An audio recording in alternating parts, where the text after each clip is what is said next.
ചേട്ടൻ വന്നേ പിന്നെ എനിക്ക് സുഖം.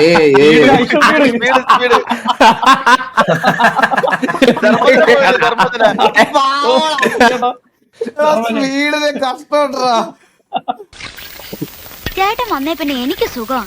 അല്ലെങ്കിൽ ഈ പണി മുഴുവൻ ഞാനാ ചെയ്തോണ്ടിരുന്നത്. ചേട്ടന് പഴഞ്ചോറ് കിട്ടിയോ? നീ വിചാരിക്കുന്നത് പോലെയുള്ള ആ പോപ്പി ഒന്നുമല്ല ഞാൻ. അയ്യോ, ചേട്ടൻ ദേഷ്യപ്പെടാൻ മാത്രം ഞാൻ ഒന്നും പറഞ്ഞില്ലല്ലോ. മുൻകോപക്കാരെ എനിക്കിഷ്ടമാ. അവരുടെ ഉള്ളിൽ സ്നേഹം കാണും. ചേട്ടൻ ആരെങ്കിലും ലവ് ചെയ്തിട്ടുണ്ടോ? എടി പെണ്ണെ, നിന്റെ ചാട്ട എങ്ങോട്ടാണെന്നൊക്കെ എനിക്ക് മനസ്സിലാകുന്നുണ്ട്. ആ വെള്ളമങ്ങ് വാങ്ങി വെച്ചേക്ക്. മാസം 1000-ലേറെ ശമ്പളം വാങ്ങുന്നവനാ ഞാൻ. 1000 രൂപയോ? നോണ പറയാതെ എന്റെ ചേട്ടാ.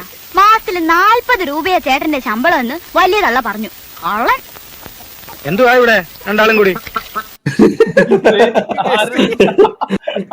ഈ വീഡിയോ ഉണ്ടാക്കിയ മെസ്സിമാനാ, എനിക്ക് ഉറപ്പാ. എനിക്ക് ചീത്തപ്പേരുണ്ടാക്കി വെക്കുവോ? തങ്കപ്പാ, ഞാൻ സൈക്കിൾ എടുത്തോണ്ട് നമ്മുടെ കൊപ്രാക്കളം വരെ ഒന്ന് പോണം. ഒരാളെ അവിടെ കൊണ്ടാക്കണം.